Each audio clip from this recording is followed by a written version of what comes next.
Good morning. It is so good to see you. It really is. And this morning I want to talk about feeding your faith. In feeding your faith, I was thinking this morning, and I won't want to make light of what's going on. A few things that I want to make sure, and I've got my notes down here, and I'm going to have to start talking fast because this is going to maybe go long. So let me just do that. I want to acknowledge the sobering realities. I want to acknowledge even in my family, extended family, the things that have happened. Normally, those are once every 3 or 4 months. They're not coming in the same week. I want to acknowledge the stories. I want to acknowledge the numbers. I know just based upon the information I have from news, information that I have from Facebook, that some of our families are going through a very, very difficult time. And the numbers are staggering. And so it gives me pause. Um, I'm not on vacation. If you're wondering, I'm not on vacation. And I am doing my best to keep you up to date, to keep you a little bit motivated, to inspire you. Um, I'm not on vacation.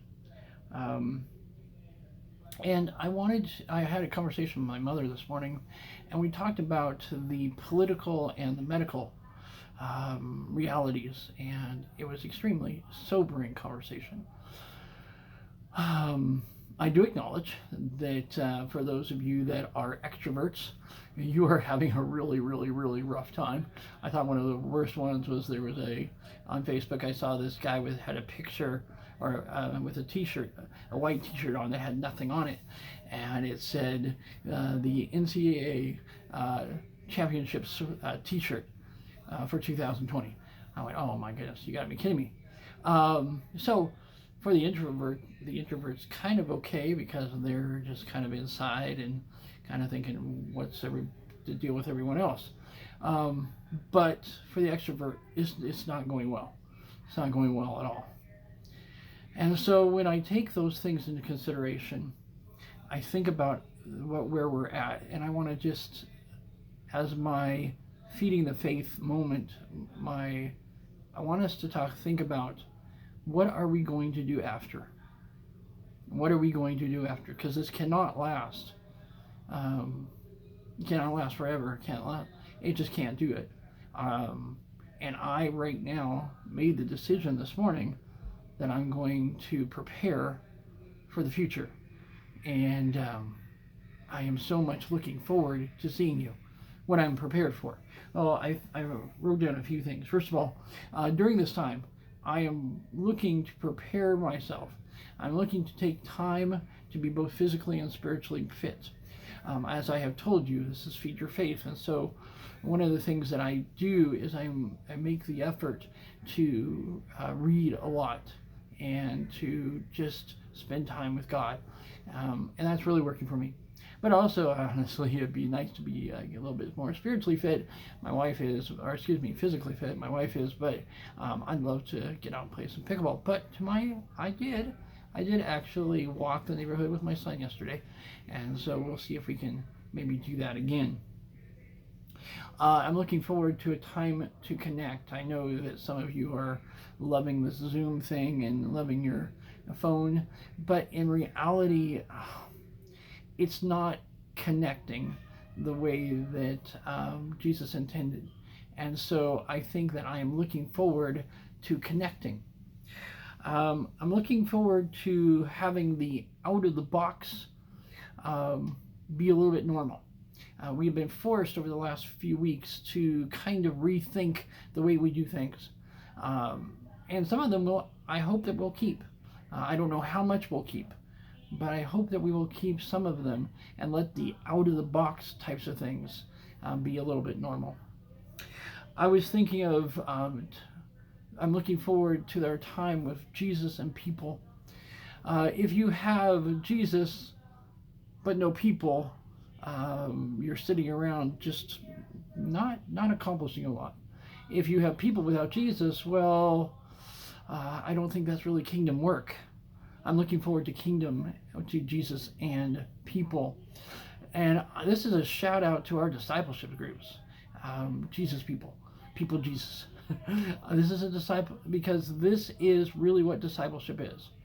Sure, you could watch videos of people lecturing for hours upon end, but in reality, discipleship is at its best when you have Jesus and people coming together.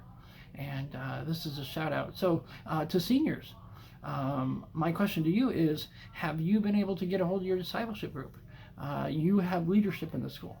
And so I'm asking you to step up and to take the lead here, and connect with that discipleship group. Because frankly, I don't want it to be weird and awkward when we get back that first Wednesday. I don't want it to be. It might be, and I say it to myself, I don't want it to be, but seniors, I really, really want you to take the lead on that and to connect.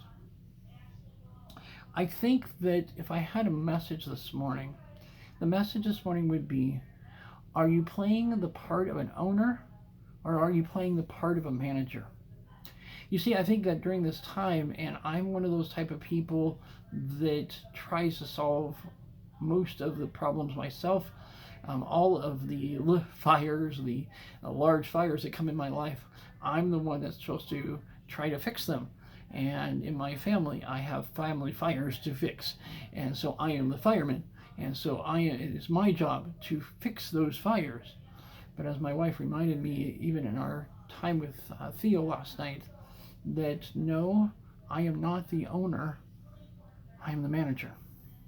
And so as a manager, how do I handle this? I think there's two things that I would say. First of all, I acknowledge that I need his power. This has been a time where all the superlatives, all of the things that are out of, this becomes a time when you find out what your priorities are. And my priority, I hope, is that Jesus is my power, that I am a manager and that he is the owner, and I am depending upon his provision and what he is doing for us. Then I also think that not only is that true, but I also want to have divine wisdom. No, I do not want to be dumb. I do not want to cause things that are to happen that are outside of God's wisdom. So how will I hopefully handle every situation? I hopefully will handle it by God's wisdom and God's provision. God's wisdom and God's power. And so to you, students, I say this with love. Let's prepare for after.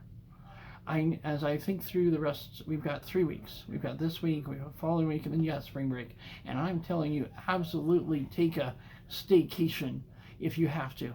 But do it. And come, and if we are able to come back on the 13th, come back better. Come back better. And what by better, I mean feed your faith.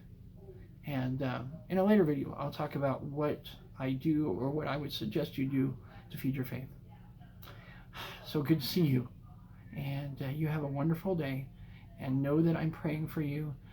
Know that I am hearing your stories. And then I want you to, I want you and your family to be able to come out on the other side. So, feed your faith. Remember that you are a manager, not an owner. God bless.